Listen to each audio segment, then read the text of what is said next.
sombra se suma otra sombra, la respuesta jamás se hallará. Si la vida no anima la ciencia, completa. Si la ciencia... La imagen del hombre y de la sociedad transformada en una gran y hegemónica economía del mercado.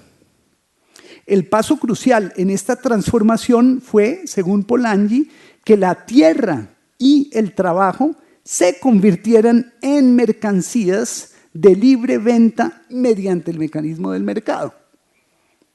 En palabras de Polanyi, la ficción mercantil puso el destino del hombre y de la naturaleza en manos de un autómata que controlaba los circuitos y gobernaba según sus propias leyes.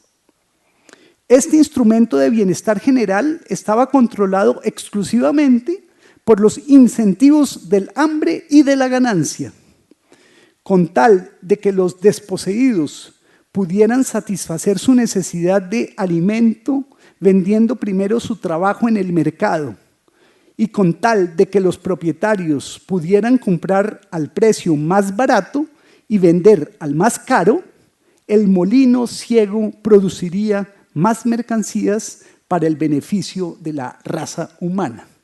Hasta ahí Polanyi. La conclusión del autor austriaco es demoledora. Esa práctica utilitaria tan poderosa, lamentablemente, deformó la comprensión del hombre occidental de sí mismo y de la sociedad. El solipsismo económico, según el cual si al hombre se lo dejara libre, empezaría a hacer trueques y el comercio fluiría como la ley de la gravedad, terminó eclipsando el pensamiento político. El eclipse de la política tuvo un efecto más confuso, así Polanyi, en los aspectos morales de la filosofía de la historia. La economía dio un salto al vacío y se estableció como una actitud hipercrítica hacia la reivindicación moral de la acción política.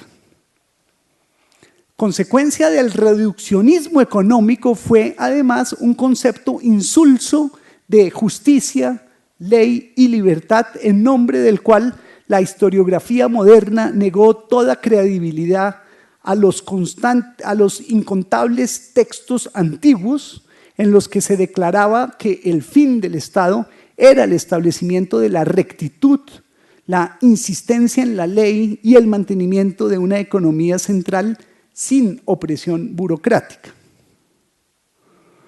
Los análisis de Polanyi sobre el estrechamiento del pensamiento político por vía de la miopía economicista son un buen pie de apoyo para valorar el proceso de deconstitucionalización que avanza de la mano de los TLC en América Latina.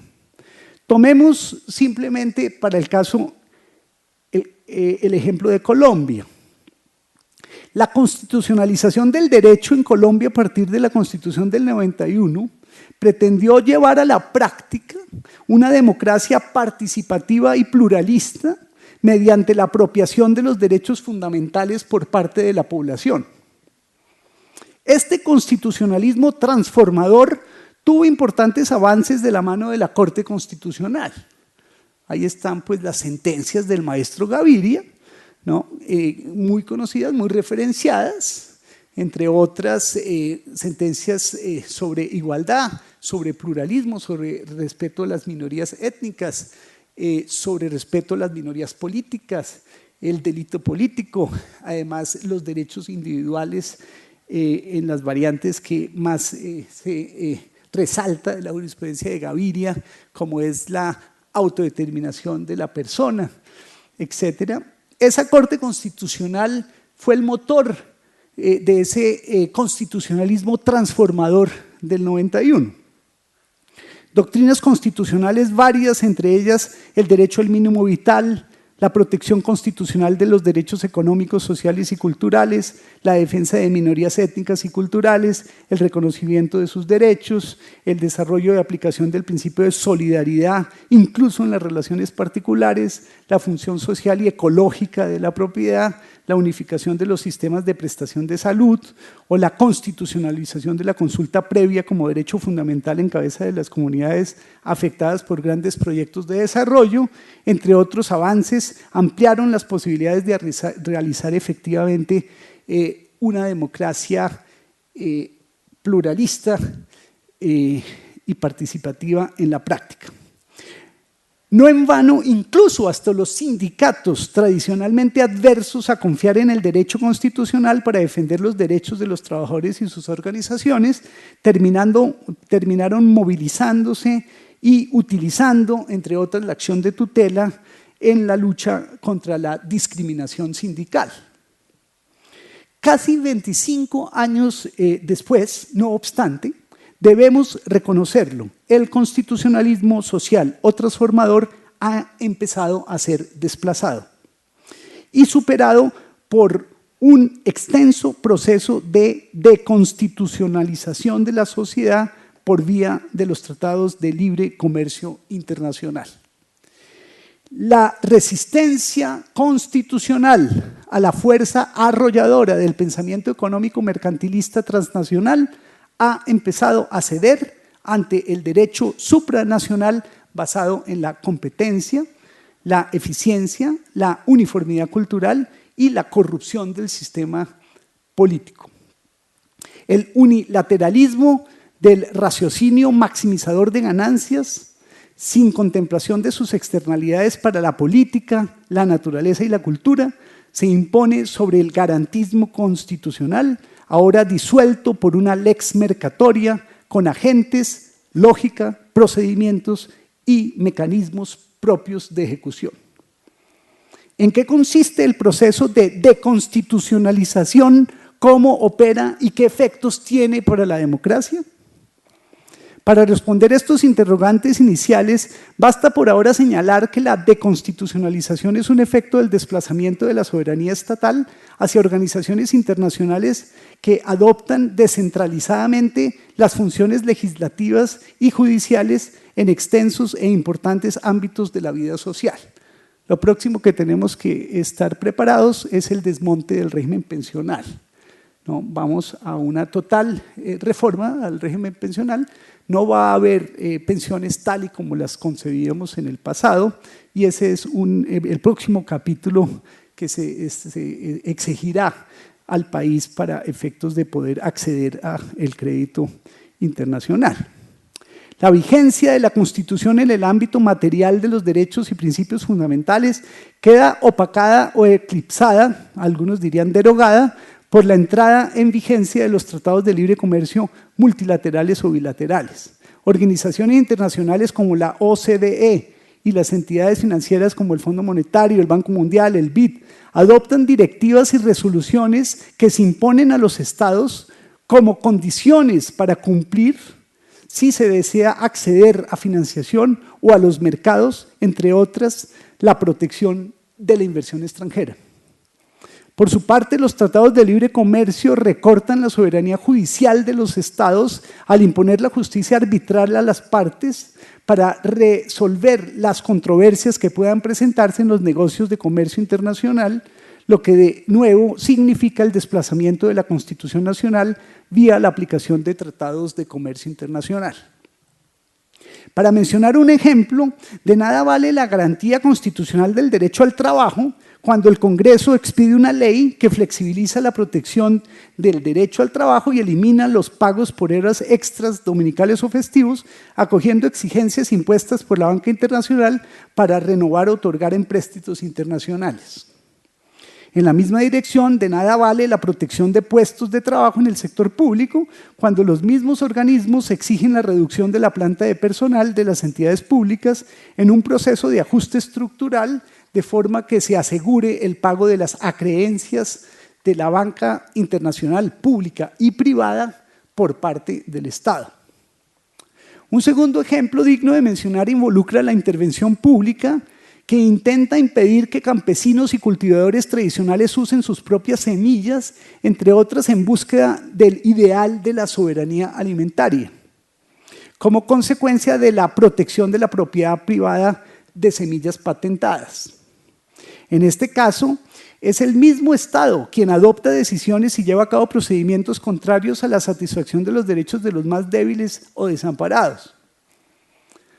Solo gracias a la movilización popular vino a conocerse en la opinión pública el atropello a los que venían siendo sometidos los campesinos que usaban semillas propias en la siembra de cultivos tradicionales. El Estado defiende las patentes de grandes conglomerados por encima de los derechos fundamentales individuales y colectivos de las personas peor situados en la sociedad. Recordemos que la pobreza rural en Colombia es del 44.7%, más del doble del índice de pobreza nacional, que es del 21%. La forma en que opera el proceso de deconstitucionalización es sutil, pero avasalladora. No es necesario modificar o derogar la parte dogmática de la Constitución política que consagra los principios, derechos y deberes fundamentales. Basta inaplicar el derecho interno mediante la aplicación prevalente del derecho internacional.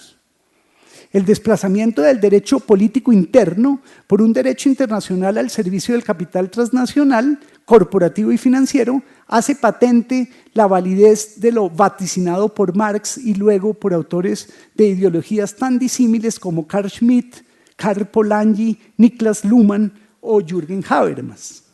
La lógica de los intereses económicos termina por devorar el tejido democrático. Opera de facto la sustitución de la Constitución a manos del pensamiento económico, técnico, instrumental. Algunos signos de la deconstitucionalización del derecho nacional por vía del derecho internacional de los tratados con efectos que minan los cimientos de la democracia son los siguientes. Aquí, para ya no aburrirlos y ir hacia el final, solo los mencionaría rápidamente. Hay dos que quisiera mencionar más en detalle. Una es la pérdida de la soberanía política en la decisión de asuntos vitales, como la protección del medio ambiente. ¿No? Hay dos casos célebres, el caso de Lone Pine Resources versus Canadá y el caso de la Philip Morris versus Australia, también versus Uruguay, y son casos en los cuales claramente la lógica es lo que dejen de ganar los grandes consorcios corporativos internacionales en la inversión en un país, ¿no? Por el hecho de que el país democráticamente adoptan ciertas decisiones. Por ejemplo, en Canadá se prohíbe el uso del fracking como un método de extracción de gas y petróleo a grandes profundidades, rompiendo unas piedras calizas muy resistentes a través de un procedimiento muy intrusivo con grandes químicos tóxicos que se hacen explotar a gran profundidad. Y el hecho es que Canadá soberanamente dice, se prohíbe, se pone una moratoria de ese método hasta tanto, por principio de prevención, no se quede claro cuál es el efecto, por ejemplo, sobre las aguas profundas del país. Pues resulta que automáticamente la empresa demanda a Canadá internacionalmente ante los tribunales de arbitramiento por el hecho del incumplimiento de esa inversión extranjera asegurada en los tratados internacionales, por el hecho de que el Parlamento canadiense soberanamente decidió proteger el medio ambiente. El caso de la Philip Morris tiene que ver con las cajetillas de cigarrillos, ¿no? Y la advertencia, a veces con imágenes que muestran los efectos del cigarrillo, por ejemplo el cáncer, y cómo lo que deja de ganar la Philip Morris considera que es una violación de los tratados de libre comercio internacionales y demanda, en el caso de Uruguay o en el caso de Australia, ante las instancias siempre arbitrales de la justicia internacional, privando de validez práctica las decisiones soberanas de proteger, en este caso, la salud de las personas por parte de los parlamentos nacionales. Entonces hay una pérdida de la soberanía política de decisión sobre aspectos de vital importancia, ¿no? Como la salud o el medio ambiente. Segundo, la flexibilización y tercerización del trabajo, que se está viendo de una manera bastante extendida. No valen las promesas de campaña que va a combatirse la tercerización. Al día siguiente de las elecciones se continúa el proceso con una lógica implacable para efectos de satisfacer esas exigencias del capital internacional. Retroceso en el número de trabajadores sindicalizados. Pásmense, la población laboral colombiana, formal por supuesto, sindicalizada, llega al 4% de la clase trabajadora, ¿no? Eso es sorprendente, ¿no? Ya ese descenso de la sindicalización en el mundo es como si las condiciones de trabajo fueran óptimas y los trabajadores ya no tuvieran por qué quejarse porque tienen una relación fluida y maravillosa, amistosa con sus patrones, y en ese sentido no necesitan unirse para defender sus derechos, como enseñaba el derecho laboral, el derecho sindical, el derecho colectivo, sino que esas tasas de sindicalización descienden en todo el mundo. Razón, el miedo, la angustia, ¿no? Las políticas de huelgas y rompe sindicatos promovidas activamente, incluso desde el Estado. Privatización de las pensiones y uso de los recursos para enriquecimiento particular. Captura del Estado por rentistas. Transmilenio es un caso maravilloso. Ayer un querido copartidario lo denunciaba en un discurso. No voy a mencionar nombres, por supuesto, por respeto a este recinto, pero claramente 20 familias perciben unos ingresos garantizados, sin riesgo, ¿no? Que se calculan ya a final de este año en 2,2 billones de pesos, 20 familias dueñas de Transmilenio que han abierto el negocio, por supuesto, ya en varias capitales del mundo, porque pues la cosa parece como que muy atractiva. Mientras que como sardinas, las personas son empujadas a esos buses, ¿no? En una forma inhumana, degradando la vida diaria de miles de personas que deben utilizar el servicio. Y un Estado impávido, permitiendo que se capturen las rentas públicas.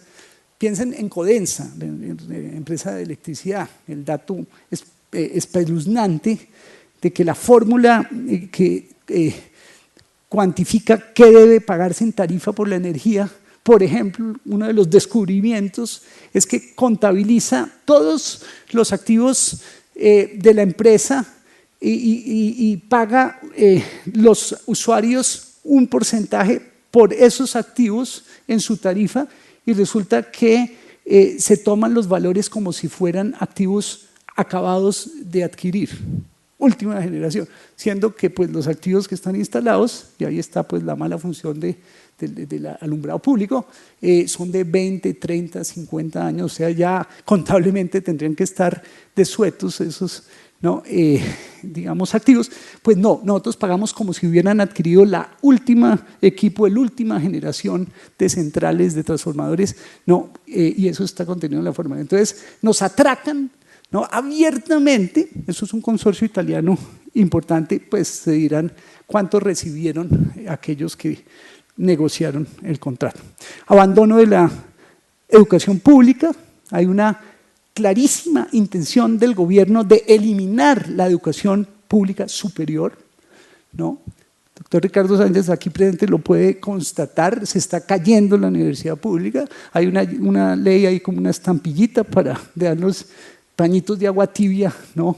A los que puedan llegar a protestar, ¿no? Y el Pilo Paga, ¿quién se opondría al Pilo Paga? Darle oportunidades al meritorio y a quien tiene dificultades económicas, pues eso es la mampara para la privatización. Ya no hay que llevar una ley a que cambie la educación, la ley de educación superior, y que diga que la educación es un bien meritorio, como pretendió el gobierno Santos inicialmente, y que por la presión estudiantil tuvo que retirar. Lo sacaron por resolución ministerial. Impusieron esa política, ¿no? De financiar la educación en las universidades privadas, dejando caer la inversión, y eso está demostrado, de la inversión pública en la educación superior, pública superior. Entonces, advertidos, la educación superior es una especie en extinción, ¿no? En una década de pronto ya no exista educación pública, y eso hay que tenerlo en cuenta si estamos hablando de democracia y de soberanía en un país. Desmonte del Estado, captura del Estado por poderes privados, puerta giratoria, ¿no? Bellísimo. Nuestro ministro de las TIC, ¿no? Cava inmediatamente en las empresas, ¿no? que proveen las grandes infraestructuras de las comunicaciones, financiación privada de campañas, uso de los medios masivos para cooptar candidatos, naturalización del clientelismo, ¿no? Mermelada, decimos bellamente, ¿no? Y corrupción política, disolución de la solidaridad, pauperización del trabajo individual y colectivo.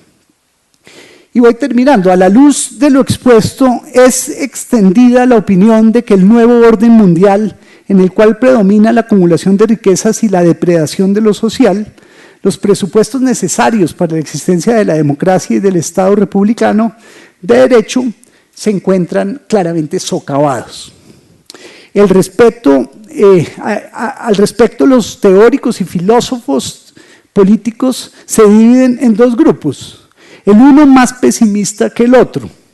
Por una parte, el primer grupo no duda en hablar del advenimiento de una época postdemocrática, se habla, ya hay una amplia, digamos, literatura sobre postdemocracia, cómo vivir en sociedades que ya no son democráticas, donde ya no la voluntad soberana de los pueblos, sino la hegemonía de los poderes privados dispersos en el mundo gobierna los destinos individuales y colectivos.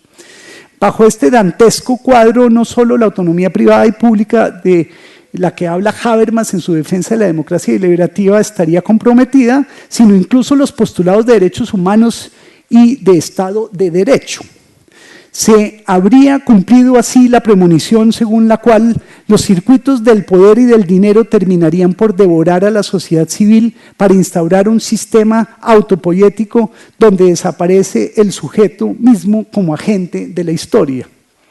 El cuadro de Luhmann es aterrador, ¿no? Y es que en el momento, digamos, de tecnologización de la sociedad, donde ésta ya se vuelve autopoética, o sea, autoproduce sus normas, las normas que la regulan y la condicionan, el sujeto desaparece de la historia y, digamos, la dirección de la historia es asumida por esa gigantesca máquina, un sistema, en este caso computarizado. Si alguien vio la película Odisea 2001, ¿2001 se llama? Pues es eso, ¿no? Y es que queda uno finalmente capturado y es el computador finalmente el que lo vive a uno y no que uno, digamos, construya el computador. El segundo escenario es menos fatalista, pero no por ello ingenuo. ¿Habría la posibilidad de salvar el sueño de una sociedad libre y democrática regida por el derecho y autorregulada por la opinión pública activa y políticamente actuante?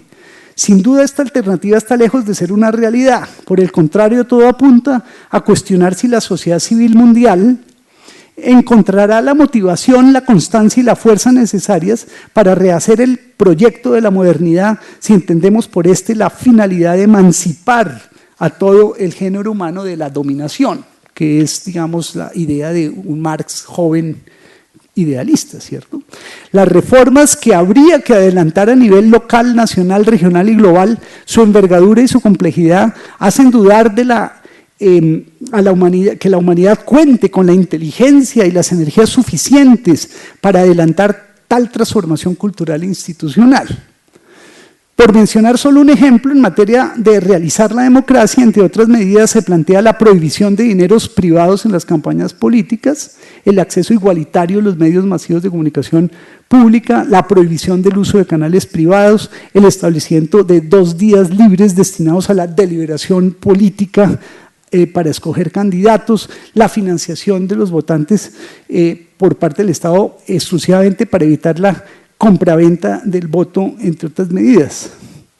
Quisiera, por último, referirme a esta alternativa que busca impedir la destrucción o despedida de la democracia y el sistema republicano de gobierno.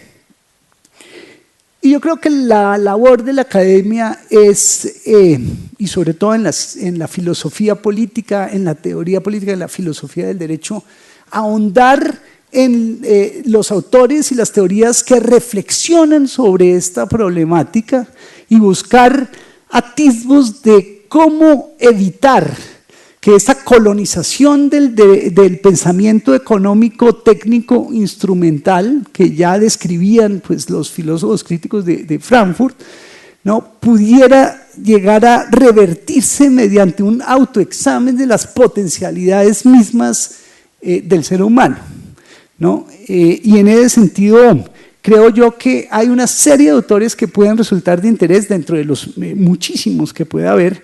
Yo me focalizo más en la filosofía política y, digamos, el apoyo en teoría económica y en historia. Y ahí se encuentran autores como, por ejemplo, historiadores, Skinner, Pocock, Dunn, ¿no?, o Koselleck, ¿no?, la escuela contextualista de Cambridge, la escuela conceptualista alemana, o autores como Petit, Amartya Sen, Martha Nussbaum. Todos ellos han venido a recuperar la política como actividad propia e independiente del cálculo económico, en particular la buena política que representa el pensamiento republicano antiguo, renacentista y moderno. En, por ejemplo, Libertad antes del liberalismo, por mencionar solo un ejemplo, Quentin Skinner muestra que los antiguos manejaban un concepto de libertad como no dominación que, a diferencia de la libertad negativa, defendida por los economistas ortodoxos y hegemónicos, conecta ese concepto de libertad como no dominación con la defensa de instituciones políticas diseñadas con el fin de emancipar a los seres humanos de la dominación. La ideología del liberalismo, también en la modalidad actual del liberalismo económico, transnacional, financiero y corporativo, es posterior a la idea de libertad humana. Esta no puede reducirse a la condición de comprador en mercados homogéneos cada vez más eficientes. A la base del libre comercio está un pensamiento teleológico que uniformiza la vida bajo el espejismo de la libertad de opción. En realidad, el reduccionismo de la eficiencia en el intercambio, como lo muestra Polanyi, elimina la divergencia política y condena al sujeto político a una vida prefabricada. ¿Cuál es esa alternativa? Pues tenemos, y ahí ya concluyo, esto es algo que está por desarrollar, y yo diría los historiadores y filósofos mencionados, entre muchos otros, ofrecen una salida al cerrazón del pensamiento único librecambista. Se trata de una propuesta con varios niveles, entre los que se destacan la propuesta filosófica, una cultural, una política, una jurídica, todos claramente interrelacionadas, ¿no? Y quisiera concluir recordando simplemente algunos autores que ya visoraban este problema y que creo que araron y cavaron muy a fondo en la búsqueda de descifrar en qué momento de la historia, como Polanyi lo dice, el pensamiento humano quedó enajenado por esa idea miope y reduccionista del economicismo, ¿no? Y yo creo que las lecturas, por ejemplo, de John Dewey en Educación y Democracia, un pragmatista que dice que la democracia es el mejor sistema posible para potenciar la inteligencia de cada cual y destinarla a la solución de los problemas sociales, es una fuente que podríamos, entre, como digo, muchas otras, explorar para buscar salidas a esta ciertamente difícil situación. Muchas gracias.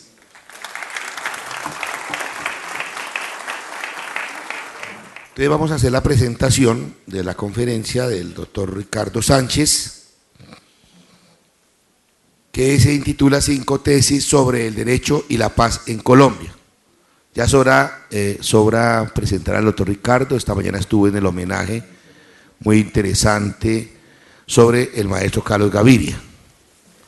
La síntesis de esta conferencia es recuperar la Constitución de la Paz, el derecho a la paz, versus los conceptos del marco jurídico de la paz, la aplicación en Colombia de la justicia transicional.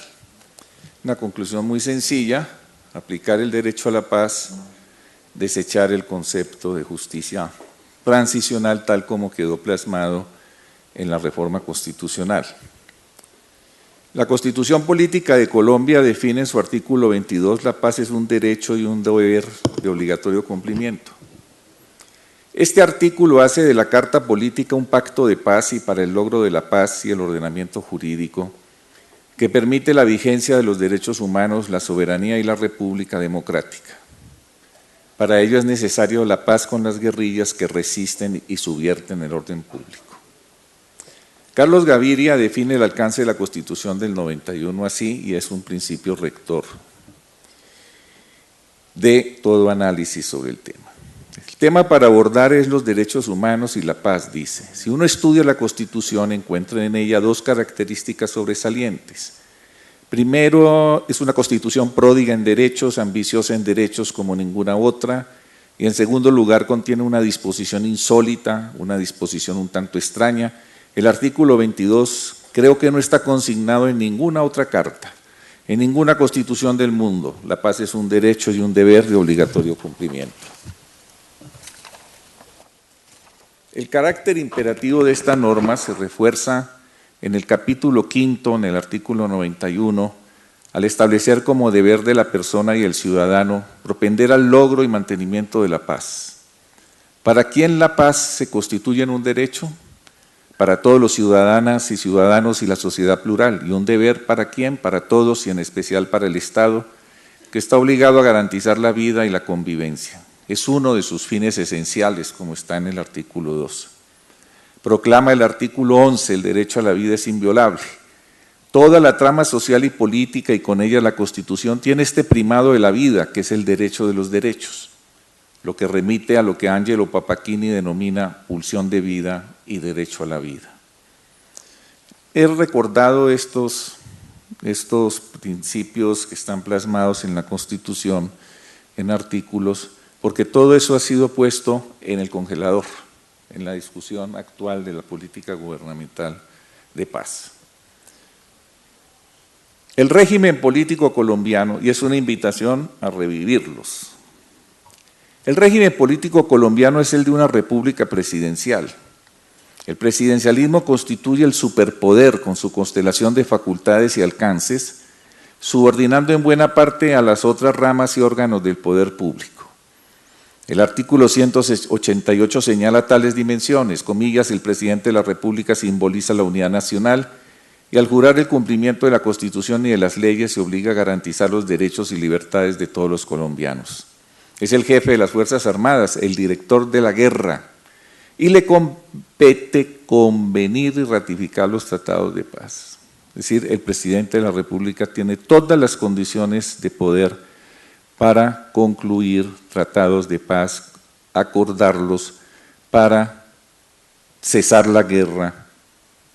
Y uno se extraña porque no ha sido utilizado en forma rápida, activa, concluyente, este poder presidencial, sino que hemos escogido un camino, o se ha escogido un camino tan laberíntico, y que se volvió ahora sí bastante laberíntico con propuestas de trámites en el Congreso, nuevas figuras de poder legislativo, etc. Qué paradoja, yo estoy pidiendo que se haga uso del poder, del hiperpoder presidencial para la paz. El derecho internacional debe ser entendido, defendido y aplicado como el derecho a la paz de todas las naciones, continentes y a escala planetaria. Cierto que las grandes potencias con Estados Unidos a la cabeza utilizan preferencialmente un derecho internacional imperial, con su Pax Americana, el intervencionismo, el militarismo y las imposiciones. Con ello han militarizado el mundo a través de bases militares y ejércitos, además de un poderoso arsenal nuclear.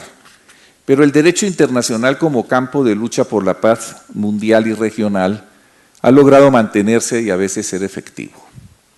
Los pueblos y estados que no son grandes potencias en el seno de las Naciones Unidas y de organizaciones continentales luchan con ahínco por preservar el derecho internacional como herramienta de la paz, caso concreto, la reanudación de relaciones entre Estados Unidos y Cuba y el Tratado de Paz con Irán de las grandes potencias. En la Carta de San Francisco del 45, en la Carta de Naciones Unidas sobre Derechos Humanos, quedó planteado un núcleo duro del derecho a la paz. Eliminar toda amenaza a la paz, suprimir toda posibilidad de agresión. Todos los artículos, el 2, 3, 4 y 55, fundaron el derecho internacional como derecho a la paz. Y ninguna otra formulación puede ni debe alterar, disminuir o falsear su carácter de canon jurídico internacional prevalente.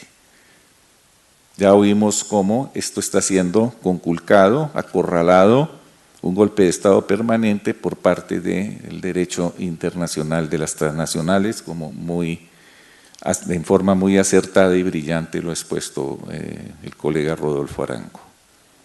Pero esto es válido también para el derecho penal internacional. Ni el derecho penal internacional ni la Corte que lo representa pueden competir con los alcances del derecho a la paz. La Corte Penal Internacional, hay que recordarlo, y el derecho penal internacional están subordinados, al igual que en el orden interno, al supremo derecho a la paz. El reciente foro en la Universidad del Rosario, Justicia Transicional en Colombia y el papel de la Corte, uno de los críticos más fuertes al proceso de paz actual, el exministro Carlos Holmes Trujillo, reconoció la realidad de las cosas cuando dice: los estados crearon la Corte Penal Internacional como una institución judicial y no como una institución de la paz. Por lo tanto, en ese orden jurídico internacional se parte del principio de aceptar el carácter subordinado de ese derecho penal. Y esto es importante traerlo a cuento porque al país se lo ha venido chantajeando y a la opinión con la idea de que hay un orden jurídico supranacional más poderoso, que debe ser más poderoso que el de la Constitución y del derecho a la paz internacional y nacional, que se llama el orden jurídico de la Corte Penal Internacional. Pues bien, jurídicamente lo que estamos llamando es a mostrar que esto no es así y recordar estos principios.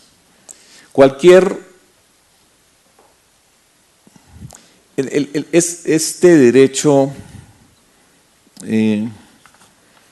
a la paz en el orden jurídico interno se fortalece muchísimo más porque la Constitución plantea que es la soberanía democrática la que reside en el pueblo, la que emana el poder público, el pueblo lo ejerce, y este primado de la soberanía es un momento de volverlo a revivir.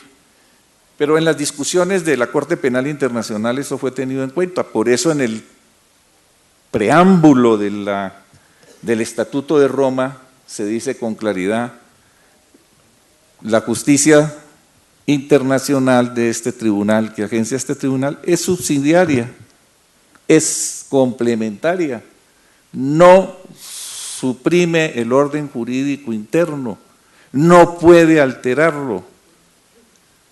Y nosotros partimos o debemos partir del principio de que la paz desafía la reconstitución de un orden jurídico que, basado en la soberanía, pueda realmente enfrentar y tramitar el asunto de finalizar la guerra y hacer la paz.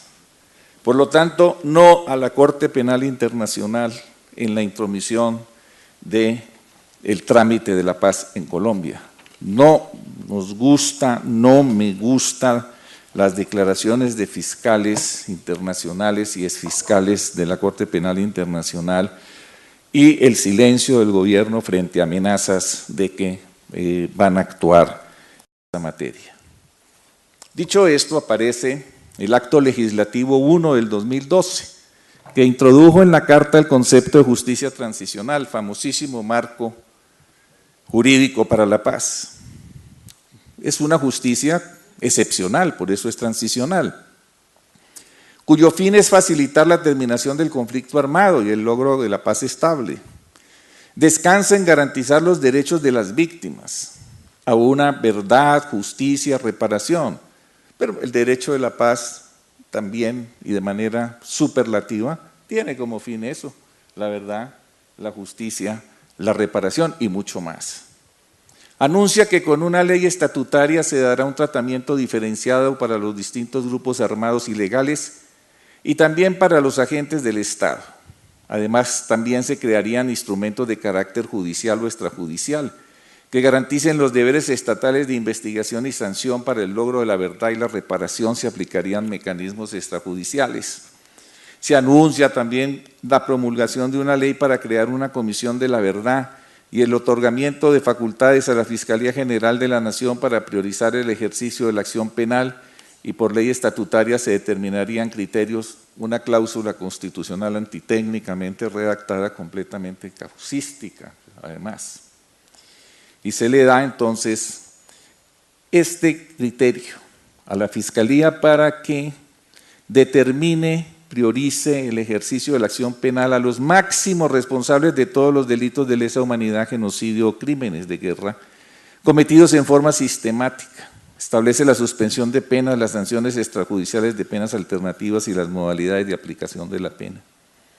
Para que se opere todo este mecanismo es menester que los grupos subversivos armados acepten los cargos, es decir, reconocimiento de la responsabilidad, dejen las armas, pues está muy bien, contribuir a esclarecer la verdad, está muy bien, reparar integralmente a las víctimas, bien liberar a los secuestrados y desvincular menores de edad, magnífico, pero reconocer, aceptar los cargos de genocidas, de violadores, de todos los derechos, unas especies de monstruos, y luego pueden participar en política, y cuántos años y cómo, pues es muy sencillo, ¿no? Con esto lo que se hizo fue, sin duda alguna, cerrar las puertas a un acuerdo con las insurgencias en razón de lo siguiente: para que se aplique un marco jurídico de esta naturaleza, se requiere que la insurgencia esté derrotada. Ese es el principio, si no, no es posible. O la insurgencia, sin estar derrotada, acepte ella meterse ahí y hacer una transición por su propio querer. Pero no parece ser el caso con los grupos subversivos de las FARC y el ELN. Y por eso está bien decir que esta justicia transicional se opone al derecho a la paz, y afortunadamente es inoperante, y afortunadamente es el propio gestor principal de ese proceso, que fue el fiscal Eduardo Montealegre, pues está diciendo hay que hacer una nueva reforma constitucional, porque ahí no entran las FARC, y ¿qué hacemos nosotros metiendo y condenando a las FARC? Porque además hay una inconsistencia lógica. Es imposible que en 60 años o 50 de subversión armada no se hayan cometido delitos de atroces, de lesa humanidad contra el orden de la dignidad humana. Ahora, en la interpretación constitucional de este derecho penal descalificador de la conducta de la rebelión armada, porque no la reconoce, pero paternalista en la aplicación de las penas, está concebido para grupos derrotados, ya lo dije, y se construyó en oposición al derecho a la paz. La Constitución hizo crisis, se le dio un golpe de Estado institucional de formulación jurídica que se llama Marco Jurídico para la Paz, y metieron en el refrigerador el derecho a la paz. Esa cláusula insólita, única, de que hablaba con toda propiedad Carlos Gaviria. Ahora bien, ¿cuál es la peor impunidad y la peor injusticia? En el debate sobre esto, yo propongo que al argumento de que la paz sin justicia genera impunidad, hay que señalar que la peor impunidad es continuar la guerra y la violencia, y la peor injusticia es la falta de paz. Hay que construir un paradigma alterno a la falacia de que no se puede hacer paz con impunidad. Porque porque es un falso planteamiento del problema.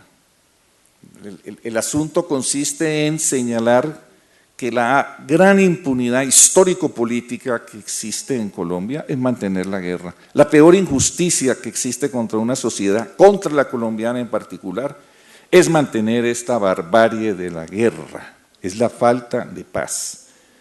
Por muchísimas razones que no voy a repetir. Me parece es fundamental tener ese criterio. Es decir, hay que tener realismo histórico y una ética práctica que debe desplazar el análisis a lo necesario y lo posible. Hay que aceptar que la subversión no está derrotada. Crudamente, las relaciones entre guerra y paz requieren de las evaluaciones concretas, establecer las ecuaciones de ética y eficacia en los resultados a través del derecho, fruto de acuerdos nacionales que son los que concretan la paz. De ninguna manera puede ser la paz de los vencedores a la manera de la Pax Americana, la Pax de los Sepulcros. Se trata de un objetivo digno que es la paz verdadera. Ahora bien, la formulación de Hans Kelsen, que todos conocemos, en su famoso opúsculo, de la paz por medio del derecho, se la debe modular para el caso colombiano, a mi juicio, en la siguiente forma: el derecho al servicio de la paz. Porque se trata no solo de la validez, sino de la eficacia del derecho. Y en Colombia no se cumple la segunda premisa de la ecuación. Y hay que recordar y enfatizar lo que la paz es el fin mínimo del derecho. Es decir, aquí hay una validez del derecho, relativa, pero la hay en forma amplia, sistemática. Lo que está en cuestión es su eficacia. Validez y eficacia, yo presento una bibliografía clásica, déjenmela compartirla, clásica para mí, que la he trabajado mucho aquí en la maestría de filosofía, que es pues el opúsculo de Manuel Kant, por supuesto, La paz perpetua, el de Hans Kelsen, La paz por medio del derecho, el de Danilo Solo, La justicia de los vencedores, de Nuremberg a Bagdad, el de Ferrajoli, Razones jurídicas del pacifismo, y por supuesto la gran obra de Habermas, Factibilidad y validez. Este es el punto ya conceptualmente claro por qué yo me inclino de manera muy firme a que hay que construir ese paradigma. Acabemos con la impunidad, acabemos con la injusticia, para ello hay que lograr la paz, finalizar la guerra. Así las cosas, justicia social e institucional dependen en grado mayor del logro de la paz mínima, realista y posible.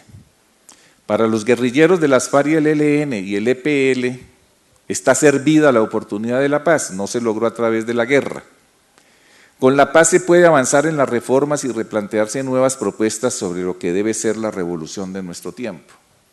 Hay un concepto de Bobbio que es muy claro para todos los bandos en cuestión de la polémica pública.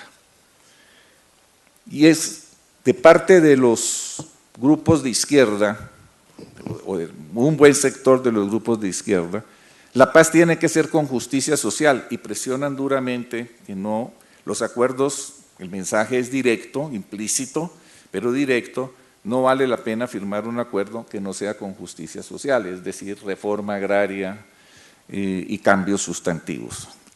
Ligan esto.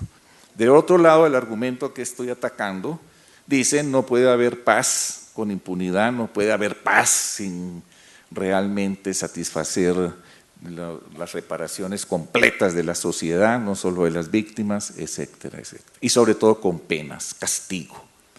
Bobbio alerta, sí, dice, en el ámbito de un orden jurídico puede perseguirse otros fines, paz con libertad, paz con justicia, paz con bienestar. Pero la paz es la condición necesaria para el logro de todos los demás fines y por lo tanto se convierte en la razón misma de la existencia del derecho. Eso fortalece más por qué nosotros debemos presionar desde la universidad que guerrilla y gobierno hagan un acuerdo sobre una paz mínima, realista y posible. Si esa paz la acompañan de reformas sociales, magnífico. Si son más radicales, excelente. Si se abre un proceso de cambios que comprometan sacar al atolladero a la nación colombiana, excelente. Pero la condición mínima es lograr el pacto político de la paz, que tiene esta connotación además, ya en la resolución de la argumentación que he presentado, es que el primer acto de justicia social es la paz, ya no de justicia en un sentido amplio y de aparato administrativo, sino de justicia social es la paz. Quitarle al pueblo colombiano el azote de la guerra es hacerle justicia al pueblo colombiano sobre su situación histórica. Ahora bien, esta perspectiva que estoy planteando le da más fuerza a la verdad. El marco transicional y la justicia transicional no garantizan en su enunciado realmente la verdad, sino dependes del derecho a la paz, tal como se está planteando ahora en el laberinto jurídico, ahora con una comisión. Qué bueno que usted haya alertado sobre todo lo de la transnacionalización, nos haya explicado también el asunto. Pues una corte, un tribunal con miembros internacionales y con no sé qué formas de elección de los nacionales, pues está enredando la pita en una forma extraordinaria, que no es novedosa la propuesta, está en la desafortunado informe de la Comisión de la Paz Basta Ya. En las conclusiones está esa formulación, que es completamente la formulación que operaron en Irak, operaron en los Balcanes, tribunales especiales Made in USA controlados con unos parámetros muy firmes. Ahora, la no repetición y la libertad.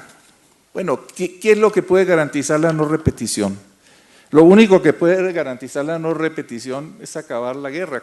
¿Cuál es la repetición que temen las víctimas? Y todos nosotros, más muertos, más desastres, magnicidios, crímenes, masacres, matanzas, despojo. Eso es. ¿Cómo lo evitamos? Con la paz no hay otra.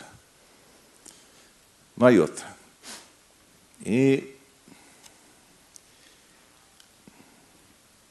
La paz con justicia significa poner entonces, a través de la paz, fin a la ordalía, hacer plenas las libertades hoy arrinconadas y establecer la vigencia plena de los derechos humanos, no de la razón de Estado, que es la fuerza represiva. Quiero decir lo siguiente en esta materia. La libertad, para mi jurista preferido, que es Miguel de Cervantes Saavedra, en la sentencia de Don Quijote a Sancho Panza, nos lo recuerda. Dice así: la libertad, Sancho, es uno de los más preciosos dones que a los hombres dieron los cielos. Con ella no pueden igualarse los tesoros que encierra la tierra ni el mar encubre. Por la libertad, así como por la honra, se puede y debe aventurar la vida, y por el contrario, el cautiverio es el mayor mal que puede venir a los hombres. Y hay que ponerse en serio entonces con las libertades y defenderlas. Y la primera de ellas, pues por supuesto, es la libertad a la vida, la libertad plena, la libertad de movimiento, de pensamiento, de criterio, la libertad de no morirse de hambre. Pero la libertad es ante todo escapar de la cárcel de la desigualdad económica. La potencia más grande de la definición de libertad, lo muestra Ernest Bloch en sus maravillosas lecciones de filosofía del derecho, es justamente la liberación de la opresión y la explotación. Es la conquista del reino de la igualdad. Liberarnos ¿de qué? De todo lo que impide el ejercicio pleno de la libertad.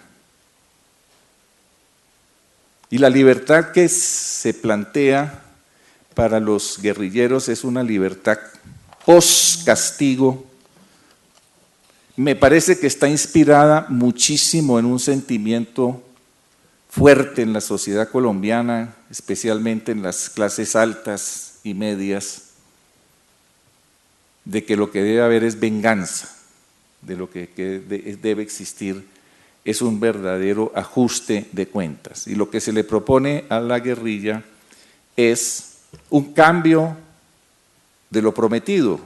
¿Qué se prometió en Oslo? Cambien las armas, hagan política. Dejen las armas, hagan política. Que es en lo que todos estamos de acuerdo. Queremos el fin de la guerra, participen en política. Ahora les dicen no. Eso sigue siendo cierto, pero ustedes tienen que hacer un tránsito y tienen que someterse a una justicia que se llama transicional, que dice además que los crímenes de lesa humanidad y ustedes los han cometido, es decir, ustedes no son rebeldes políticos, sino terroristas, que es la categoría de oro que regula la justicia transicional colombiana. Yo no me estoy refiriendo en general a la justicia transicional ni al concepto de justicia transicional, sino cómo quedó en el marco jurídico de la paz. Los que cometen genocidios, crímenes de lesa humanidad, son terroristas, no son guerrilleros, no son ni siquiera rebeldes de ninguna naturaleza, son terroristas. Bueno, es necesario reivindicar el estatus del rebelde político, tal como lo hizo Carlos Gaviria en la sentencia acerca del delito político, que fue recordada por la colega muy bien, oportunamente, esta mañana. No puede ser confundido con el fascineroso armado, con el bandido, tampoco puede ser confundido con el terrorista. Sobre esto hay una discusión amplísima en el derecho internacional. Les recomiendo la reciente sentencia, que es realmente muy, muy elaborada, del Consejo de Estado, de la sección tercera, cuyo consejero ponente es Hernán Andrade Rincón. Ahí, justamente refiriéndose a la insurgencia de las FARC, dice: en 50 años, obvio que hay actos deleznables, repudiables, terribles, pero el derecho tiene que analizar, son procesos. El terrorismo no es un acto, sino un proceso y requiere un tipo de continuidad y de organización, y lo que hay que hacer radicalmente esto para denegar una solicitud en contra de la responsabilidad del Estado en materia de cuidar la vida de las gentes. Esa sentencia se las recomiendo porque deja de lado la fácil calificación de las FARC en específico y lo propio en el ELN de ser terroristas. ¿Cometen actos terroristas? Sí, pero no se los puede calificar como terroristas porque su finalidad sigue siendo una motivación política. ¿Levantarse en armas es equivocado? Contesto yo, sí. ¿Hacer la guerra de guerrillas hoy en Colombia es equivocado? Sí. Pero de ahí a negar que hay una rebelión con causa justa en la profundidad del asunto es una cosa muy distinta. Termino con lo siguiente. Hablé de la subversión derrotada y de la subversión que continúa no derrotada. Hay dos diagnósticos. Uno es el que hace el establecimiento y lo propagaron, y con ese diagnóstico fue el gobierno a las negociaciones privadas en La Habana. Y es: la guerrilla está derrotada, después de los golpes tan duros a sus jefes, están reblandecidos, incluso después de la muerte de Cano, acuden rápido a conversar y negociar. Por ende, nosotros vamos. Y es posible que las FARC tengan otro cálculo. El establecimiento viene a hablar con nosotros por dos razones. Una, muy posible porque nos cree derrotados, pero la otra es porque está acorralado. Porque hay un movimiento de opinión internacional muy fuerte por la violación de derechos humanos en Colombia. Porque la legitimidad está en cuestión, porque el país está acorralado. Es decir, esos diálogos pudieron empezar con un gran desencuentro de dos cálculos oficiales. Léanse el libro de Enrique Santos Calderón, que fue el arquitecto de esos diálogos, y él dice lo siguiente, hermano además del presidente de la República, connotadísimo periodista, intelectual. está pues libre ya de toda sospecha de que no sea una figura estelar del establecimiento internacional mediático, como lo es hoy Enrique. Y él dice en su libro: yo creo que nos equivocamos con el cálculo de que las FARC estaban derrotadas, con el cálculo de que estaban divididas, que no tenían ideología, que estaban acorraladas, que habían acudido porque estaban derrotadas a buscar una fórmula decorosa de entrar. Lo dice con todas las letras, yo lo cito en el texto, ustedes lo van a tener debidamente, por economía de tiempo no me detengo en eso. Ese diagnóstico parece estar en las expresiones del presidente Juan Manuel Santos cuando dice: si no hacemos la paz ahora, bajo mis condiciones, esto dura 25 años más. Y lo ha repetido, mínimo, me precisa Rubén, mínimo. Luego, si pueden durar 25 años perturbando, que no se van a tomar el poder, no van a hacer la revolución, creo yo, pero si va a seguir esta barbarie entronizada de una guerra de aparatos que oculta el trasfondo de unos grandes problemas sociales históricamente arrastrados, significa que la subversión no está derrotada. Yo participo de ese diagnóstico de los hermanos Santos, yo creo eso, lo que ellos dicen no es mío, mi diagnóstico, no, yo no tengo un diagnóstico porque no tengo información, no soy experto en la FARC ni en el ELN, sino que uno debe compartir apreciaciones. Yo creo que es sensata y realista. ¿Cuál es el otro diagnóstico? El del jefe negociador del La Habana, Humberto de la Calle. Él se despachó en el célebre reportaje con Juan Gosaín diciendo: están derrotados, lo que hay es una resaca. Bueno, una resaca de 50 años, imagínense guayabo tan largo, y 25 años más como nos diagnostica el presidente de la República. Creo que es una declaración de desespero, para la galería, como se dice, para competir con el uribato que ha ido ganando sectores, colonizando sectores duros en el país, formando una opinión militante en contra del proceso de la paz. Dicho esto, termino por razones de tiempo, de oportunidad, diciéndoles, invitándolos a todos a colocar la esperanza, la potencia del principio de esperanza, de hacer efectivo el derecho a la paz sin más dilaciones y sin interferencias. Muchísimas gracias.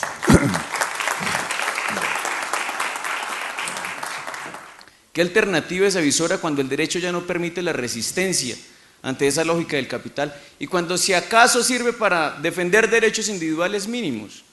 Pongo un ejemplo que se ha convertido en un cliché pero que no se resuelve el fondo, como lo que hizo el maestro Gaviria, que es el derecho a la diversidad sexual. Se alcanza a tocar y se hace algo de apología y se trabaja sobre algo en la sociedad, el debate público está alrededor de eso. Acá no se toca para nada el derecho del reconocimiento de los campesinos, por ejemplo, que es un presupuesto fundamental para el tema de la paz. Entonces, ¿cómo romper ese marco de que lleguemos a un eventual proceso de paz con una constituyente firmada por las insurgencias FARC y ELN, EPL incluso, pero el derecho y la situación siga siendo la misma y no se cambie? Y por otro lado, para el profesor Ricardo Sánchez, es la misma pregunta, tiene que ver con el concepto de justicia transicional y con el tema de las víctimas. ¿No cree usted, profe, de pronto que aquí se ha despolitizado el concepto mismo de víctima? Se ha concebido a la víctima bajo una óptica esencialista o de purismo, donde se concibe que el asunto fundamental, como usted bien lo plantea, es la venganza, ¿sí? Y se le quita toda connotación a la víctima como una víctima política, porque lo que aquí existe de fondo es un conflicto político. Y el conflicto político no se soluciona de ninguna manera, lo veíamos con el profe Hernán Felipe Prieto, sometiendo al otro. Bien Aquiles hubiera podido cortarle la cabeza a Priamo, o bien hubiera podido llegar Priamo y envenenar a Aquiles, o también atentar contra él de alguna manera. Si esa fuese la solución que escapa a la reconciliación, esa bella historia que nos cuenta el profesor Hernán Felipe Prieto, pues No habría sentido. Entonces, ¿por qué no recobrar el carácter político de las víctimas y entender que es un conflicto social donde hay dos bandos enfrentados en la sociedad? No es la guerrilla contra el Estado colombiano. Aquí hay posiciones disímiles y hay un conflicto social en el que tiene que resolverse eso. Y el concepto de víctima pura, como ajena, que le tocó el conflicto pero que no quería, que está despolitizada, que está ajena a toda la realidad, es un conflicto que le hace daño a la necesidad de la reconciliación que tenemos. Solamente para ese punto también, profesor Ricardo Sánchez, muchas gracias. También acá, ¿cómo lo ven países como Bolivia y Ecuador? O sea, yo siento que en América Latina hay unas tendencias que se están resistiendo fuerte y usted al final quería como buscar alternativas, soluciones, no de constituciones antropocéntricas, sino diferentes. ¿Cómo algunos países de América Latina se están resistiendo a esa tendencia de muerte del constitucionalismo social? Y la otra, el profesor Ricardo Sánchez, coincido en la reivindicación del concepto de delito político. ¿Qué hacer? O sea, para poderle salir a esta situación que se está planteando frente a la salida del conflicto bajo una lógica de justicia transicional que sin duda no resuelve el problema de un conflicto político que hemos tenido durante más de 50 años. ¿Alguna otra pregunta? Listo. Mira, ya otra atrás y listo. Buenas tardes. Mi pregunta es para el profesor Rodolfo Arango. Cada vez que se habla de neoliberalismo, libre mercado, como que hay un reduccionismo mental a decir que eso es de izquierda y eso es un discurso barato. Sin embargo, si uno se libra de ese reduccionismo mental, se puede identificar que en el derecho esos temas nos tocan. Y lo quiero aterrizar a un tema en el cual está escrito, que son los derechos fundamentales sociales, o derechos sociales fundamentales. Y quería preguntarle que si uno mira cómo, por ejemplo, en el término de tierras, en el término de la ley 160 del 94, la protección de los baldíos para los campesinos, todo se soluciona cambiando una norma, porque se sigue viendo el criterio positivista del derecho, es decir, queremos abrir el mercado de tierras para monopolios, bueno, libre mercado, bueno, pues todo es cambiar una norma. Entonces, eso de alguna manera es un vivo ejemplo de cómo el constitucionalismo social pues va hacia atrás y se va viendo atrincherado. Mi pregunta sería, supongamos que en algún momento el libre mercado sigue triunfando como lo hace y cada vez más los derechos fundamentales sociales como derechos subjetivos se siguen limitando.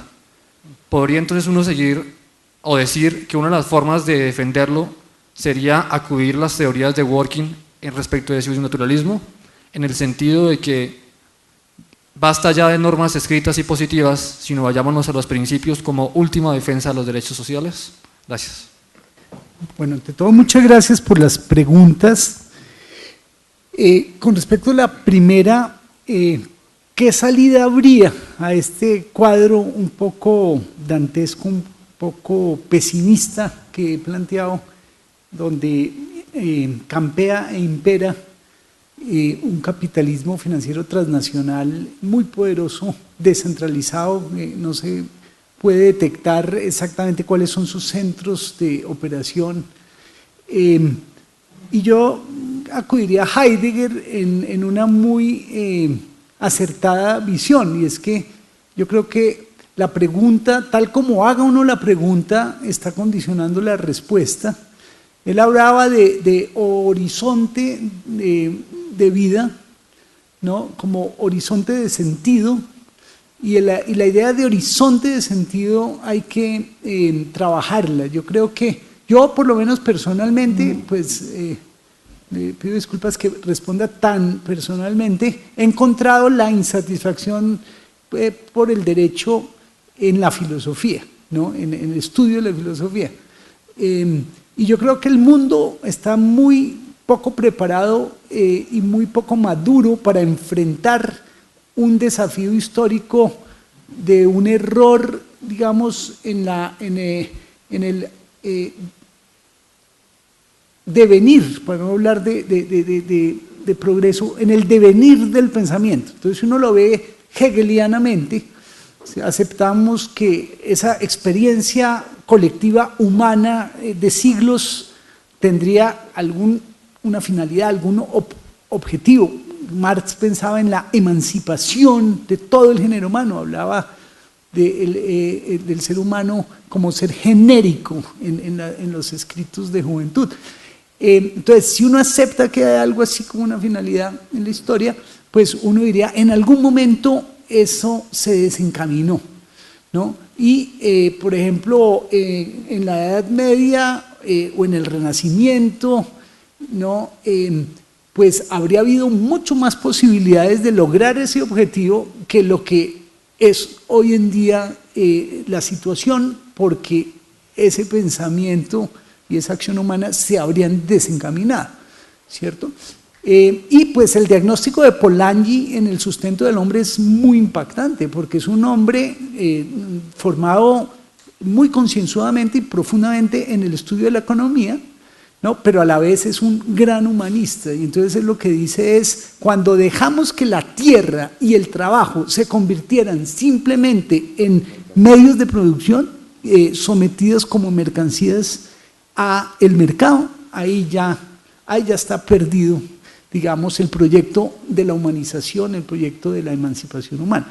Entonces, si uno se toma muy en serio el diagnóstico de Polanyi, el desafío no es económico, no es de tipo político estrictamente, no es jurídico, el desafío fundamental es filosófico, ¿no? Y eso ya lo visoraban, digamos, pensadores de, digamos, finales del XIX y principios del XX. Por ejemplo, cuando el doctor Prieto aquí hace la reflexión sobre reconciliación, es un llamado al humanismo, eso es pura poesía, ¿no? Y eso nos está hablando a un nivel de la humanidad muy... sí, y que es profundamente emocional, ¿no? Y profundamente humano y muy atractivo. Y entonces ahí toca con un ámbito de las ciencias sociales hoy en día muy importante, que es la recuperación de las emociones, ¿no? En todos los ámbitos del pensamiento, en la filosofía, en la biología, en la antropología. Y es que, acuérdense, venimos de un siglo XX al inicio de que el positivismo lógico, el positivismo científico desterró las emociones del ámbito académico, del ámbito de la ciencia y del ámbito del conocimiento. ¿Por qué? Porque eso era una cosa medrosa, problemática, caprichosa, que había que mandar a la gente al diván cuando tenía algún desorden, que puede ser en este caso la indignación ante la situación. Entonces, concluyo, no tengo respuestas, puede que mi respuesta sea sumamente insatisfactoria, pero sí tengo como unas intuiciones, y es que si nosotros no trabajamos a nivel intelectual, filosófico, sobre salidas profundas, ¿no? A un proyecto diferente, y ahí conecto con la segunda pregunta, pues no vamos a tener mucha escapatoria a la dictadura económica o política o jurídica. ¿Qué han hecho sociedades tan interesantes como la boliviana, tal vez la ecuatoriana en otro sentido?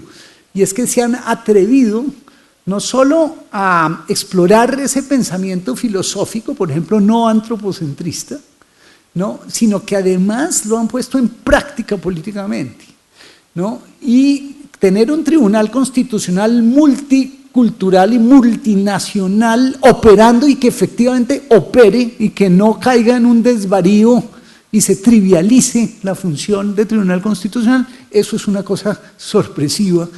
Y que venga de Bolivia, un país menospreciado, ¿no? Donde los presidentes internacionales equivocan el nombre incluso del país y creen que es Colombia, y entonces aquí dicen que aquí es Bolivia, no saben ni siquiera dónde está situado, ¿cierto? Ya es de por sí sorprendente. Entonces, mejor y más sorprendente sería que los latinoamericanos aprendiéramos pues las lenguas aborígenes, ¿no? De Bolivia, para poder hablar con los bolivianos, porque miren la población, la composición de la población, ¿no? Y entonces uno de los llamados que tenemos para este siglo es recuperar esa enorme riqueza cultural. Cada cultura es un horizonte de mundo diferente, no es el del capitalismo, ¿no? Manchesteriano, no, es un horizonte de mundo. Los antropólogos, ¿no? Construyen y descubren universos y alternativas de vida. Entonces, en ese sentido, yo creo que las humanidades son la respuesta en términos genéricos. Ahora, yo no diría que hay que copiar, entonces no vengamos y copiemos entonces lo que hicieron en Bolivia o en Ecuador. No, yo creo que nosotros la principal tarea como colombianos que tenemos es mirarnos hacia adentro, ¿no? ¿En qué sentido? Y es que, fíjense, el menosprecio tan profundo, pese a las reivindicaciones ya jurídicas de la diversidad cultural que hay con respecto a esa riqueza cultural que tiene el pueblo colombiano. Yo sueño con un país a donde sea obligatorio el bilingüismo, pero una de las lenguas obligatorias sea una lengua indígena. Cada colombiano debe saber español, pero también alguna lengua indígena de las 64 lenguas indígenas diferentes que hay en Colombia, ¿no? De forma tal que hiciéramos un resarcimiento a esa negación que hemos tenido de nosotros mismos y de nuestra cultura, que es la riqueza finalmente de un país, ¿cierto? Entonces, ese tipo, digamos, de soluciones me interesan. Y termino con la última pregunta. Sí, yo he trabajado mucho el tema de derechos sociales, y ahí el punto que yo veo es este, y es que para mí los derechos sociales son muy paradigmáticos porque para cumplirlos, el derecho a la alimentación, a la educación, a la salud, a la vivienda, a la seguridad social, supone que quien tiene que soportar esos derechos sociales, que es la colectividad completa, ¿no? Logre organizarse de tal forma que todo sujeto que habite en este territorio, y pues si uno piensa a nivel mundial de los derechos sociales humanos en el mundo, tendría derecho a ser soportado por la red humana, la red social humana, en la satisfacción de esos mínimos de derechos. Y eso supone una enorme dificultad, primero, de concebir, ya es un problema, piense usted nomás en justicia distributiva, ¿no? Y es cómo resuelve usted el problema de la voluntad individual y el esfuerzo individual versus la solidaridad y el soporte que otros diferentes a usted tienen que darle a la persona cuando lo necesita. Entonces, hay un problema de coordinación de la acción humana y de soporte mutuo que implica la acción individual, pero también el esfuerzo material de las personas, que es sumamente complejo. Entonces uno no debe guarecerse en los discursos reiterados dogmáticos de derechos y de cartas de derechos fundamentales o humanas y cómo se aplican y cómo se exigen. Sí, ese es el discurso jurídico, pero el problema de fondo es mucho más complejo y es cómo hacemos una sociedad justa, ¿no? Y entonces, claro, venir con las armas a reivindicar redistribución y tal, fíjense las paradojas, y es que pues esa guerrilla es sumamente rica en recursos de dineros ilícitos, en una buena medida. Y entonces la pregunta es, bueno, ¿y eso qué? ¿Cómo va a afectar su reinserción? Yo, por ejemplo, he hecho política desde hace 10 años de la mano de Carlos Gaviria, acompañándolo, y yo siento que, por ejemplo, y ahí puede ser un tema de interesante discusión, habría una desigualdad en las armas ya reinsertadas, las FARC, ¿no? Pudiendo ellas financiarse a través de fuentes de dineros ilícitos en sus campañas electorales. Yo me siento, digamos, en desventaja políticamente. Y quisiera que eso no sucediera, que compitiéramos, incluso que llegáramos a ser aliados, incluso que llegáramos a ser coaliciones, y en un futuro posible como izquierdas, hacer un solo partido, pero ojo, todo en su momento, ¿no? Lo importante es que haya igualdad de armas políticas para la lucha democrática, porque yo creo que este país lo que necesita es democratización, ¿no?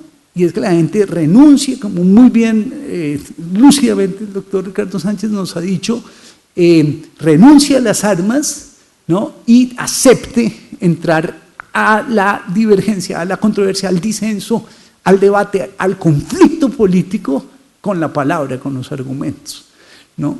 Y en ese sentido creo yo que tenemos que politizarnos.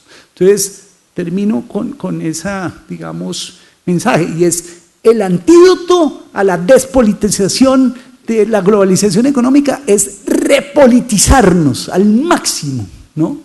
y vincularnos a asociaciones, a movilizaciones, ejercer nuestros derechos políticos como ciudadanos plenos.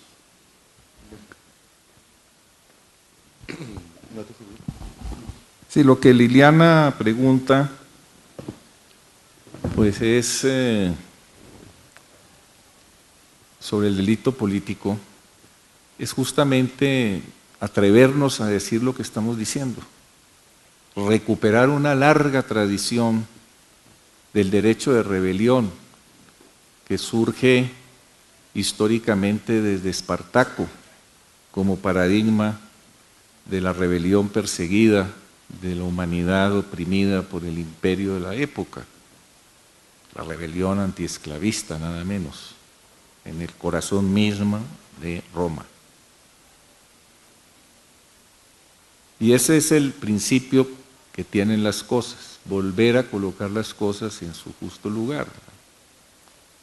Y estos dos textos que nombré, hay otros que están ahí.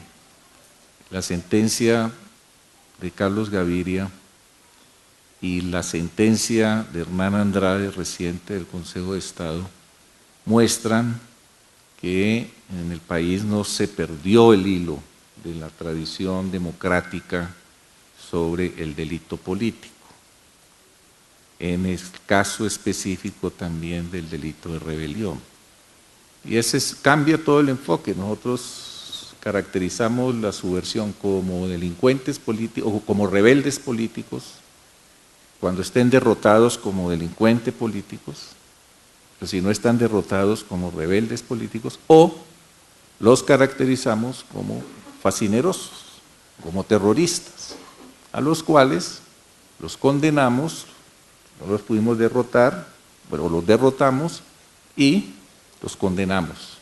Y luego el Estado, en su magnificencia, en su generosidad, decide reducirles penas, como lo que se ha venido haciendo con la justicia que se aplica a los narcotraficantes de la ASAUC. Ese es lo que nosotros podemos suscitar desde la academia, construir entonces programas sobre estos jurídicos y políticos amplios. Si nosotros ganamos esta batalla, que es una batalla conceptual, jurídica, de enorme trascendencia, estamos demoliendo los principios del neoliberalismo autoritario que se implantó en el largo gobierno de Burundún Burundá, que fue una contrarreforma en esa materia muy fuerte. Y se entronizó pues el desconocimiento, el no reconocimiento al delito político. El delito político fue y la rebelión política fueron duramente acosadas y que ha continuado, ¿no? La justicia transicional lo expresa tomada, eso viene de Alemania, viene como siempre, aquí este es el país de la penúltima moda, decía el expresidente Carlos R. Restrepo.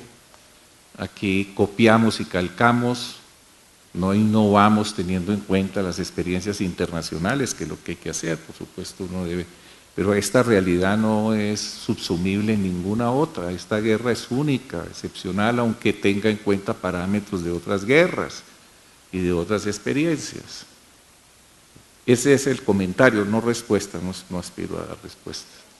Y dos, a lo que yo invito es a la paz, el acuerdo que firmen las FARC, el ELN y el gobierno, que firmen ellos, esa es la paz que hay que apoyar.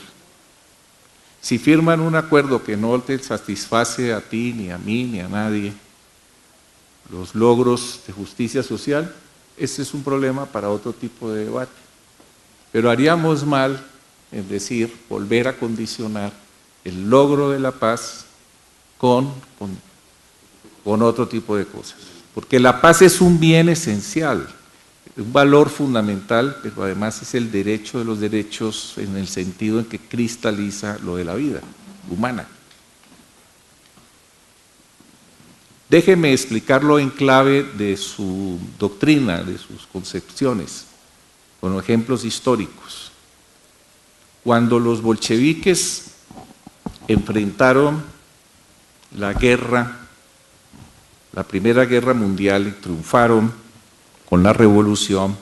Rápidamente llegó la guerra civil interna y la agresión de las grandes potencias se trasladó a la Rusia de los soviets, que era un desafío a todo el sistema capitalista.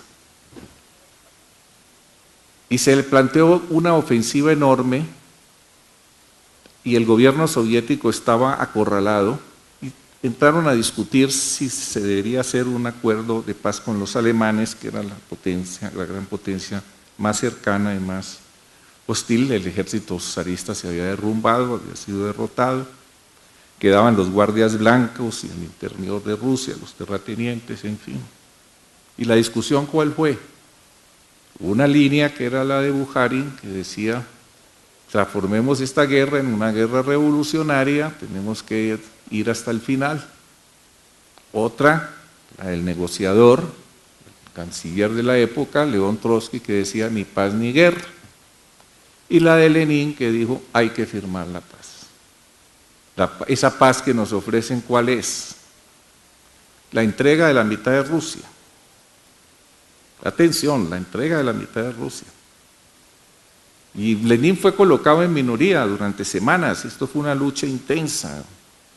Y Trotsky negociaba en Brest-Litovsk, a ver cómo iba a ser mandado por el gobierno. Finalmente, para la suerte del poder soviético, las tesis de Lenin fueron gananciosas después de que era solo en esa tesis. Y él se inspiró en la experiencia de la paz de Tilsit en Alemania, el triunfo de Napoleón sobre los alemanes, sobre Prusia, que disolvieron el ejército, le impuso condiciones horribles a los alemanes. Y él ejemplificaba que después de eso, Alemania había surgido, no obstante, con mucho vigor. Y decía: eso es lo que nos va a pasar a nosotros. Esta tregua que estamos consiguiendo, esta paz tan difícil, la paz de Brest-Litovsk, que fue tildada como traición. Atención, usted está traicionando. ¿Cómo propone entregar media Rusia a los alemanes? Y no lo expuso Trotsky, que está satanizado, ni Bukharin, que fue fusilado. Lo expone, digamos, el santo santorum del marxismo, que es el gran Lenin, con su realismo político, y terminó ganando, porque a los pocos meses se derrumbó el imperio alemán, fue destruido por la guerra. Se liberaron de ese acuerdo, lograron reagrupar. También lo da como este ejemplo, la bolsa o la vida.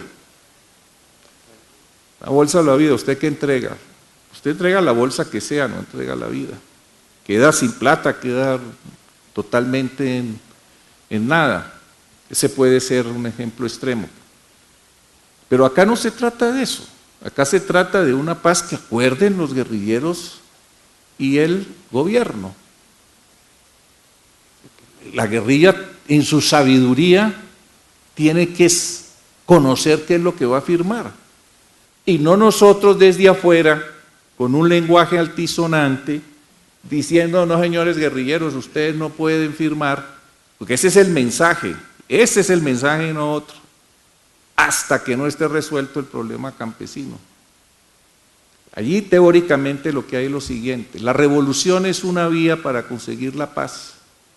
Eso fue lo que Lenin no siguió, lo que había pregonado toda su vida era eso. O la paz es un camino para ir hacia la revolución o las reformas. En Colombia hoy la revolución no triunfó. La guerrilla más experimentada del mundo, que son las FARC y el ELN, con combatientes, con una moral altísima, con armas, con recursos de todo orden, no pudo destruir al ejército colombiano. El ejército colombiano, el más armado del mundo, el más entrenado en la guerra de guerrillas y de la guerra antisubversiva, el más numeroso, 550.000 hombres en armas, con una inteligencia de élite, con unos apoyos internacionales de todo orden, no pudo derrotar a la guerrilla. no pudo derrotar a la guerrilla, no triunfó la revolución ni la reforma, se impuso la terrible barbarie de la contrarreforma agraria más grande del hemisferio occidental y probablemente del mundo, el proceso de despojo más inmenso. Y no solo eso, se construyó una masacre colectiva sobre miles y centenares de miles de compatriotas, las víctimas que tú reclamas, que por supuesto las víctimas son políticas. Y ese es el principio que estoy defendiendo cuando digo que la verdad, está muy bien la Comisión de la Verdad, pero la verdad requiere el cumplimiento de la paz, la reparación requiere, es para las víctimas, el cumplimiento de la paz, ¿sí? Y todo tipo de política que se reclame para las víctimas. Está muy bien su alerta, no desexualicemos políticamente las víctimas. El reproche más grande que yo le tengo a ese informe de Basta Ya, que me produce indignación en eso, es la minimización que se hace de la masacre de la Unión Patriótica y la minimización que se hace de la masacre del Movimiento a Luchar de Minorías Políticas. Aparecen ahí como anécdotas y no como factor estructurante de ese proceso, porque se inauguró el genocidio político en el país en forma grande. Pero hay otro reproche enorme que le tengo, y es que después del 9 de abril de 1948 no existe acto histórico de mayor barbarie que la destrucción de la justicia y su asesinato con el Palacio de Justicia. Y eso en ese informe aparece ahí mencionado, pero no se trata de mencionar, es que esos dos acontecimientos, Palacio de Justicia y eliminación de esas minorías políticas legales, Marcha de Unión Patriótica, el lapsus no es ocasional, eso es lo que se están proyectando hoy con ese movimiento de Marcha Patriótica, su genocidio, ¿sí? Invalida el cumplimiento. De manera que apoyemos lo que los guerrilleros y el gobierno acuerden.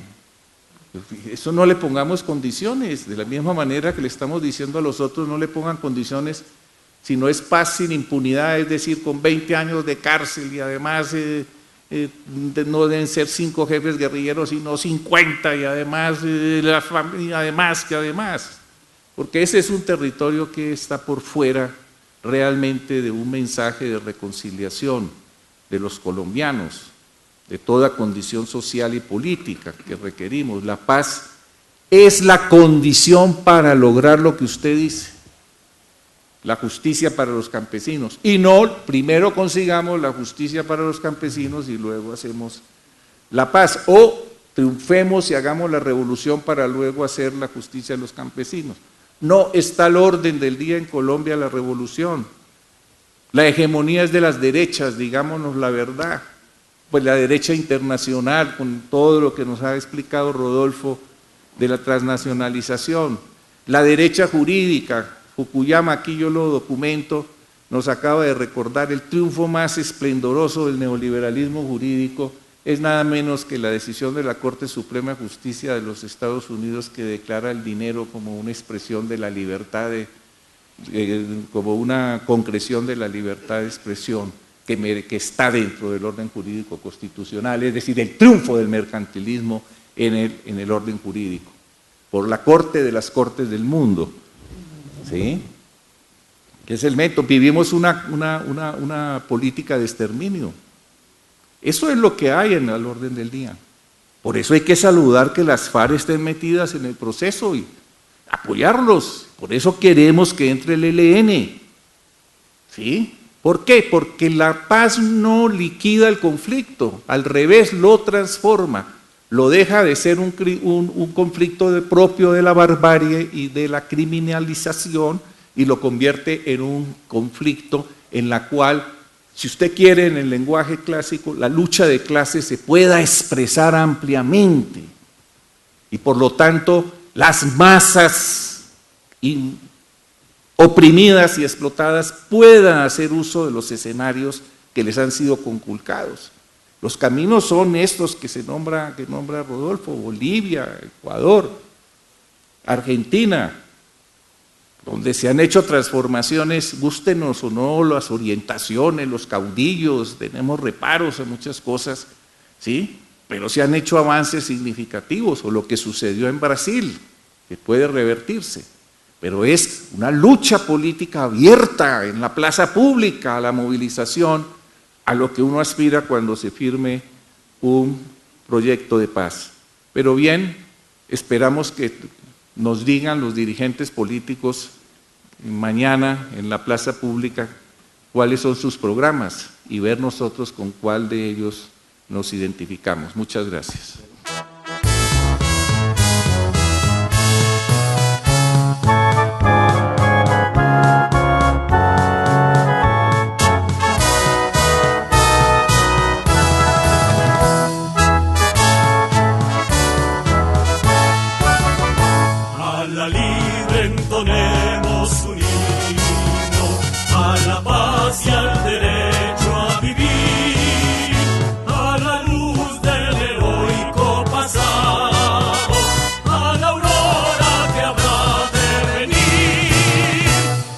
Sombra se suma a otra sombra, la respuesta jamás se hallará.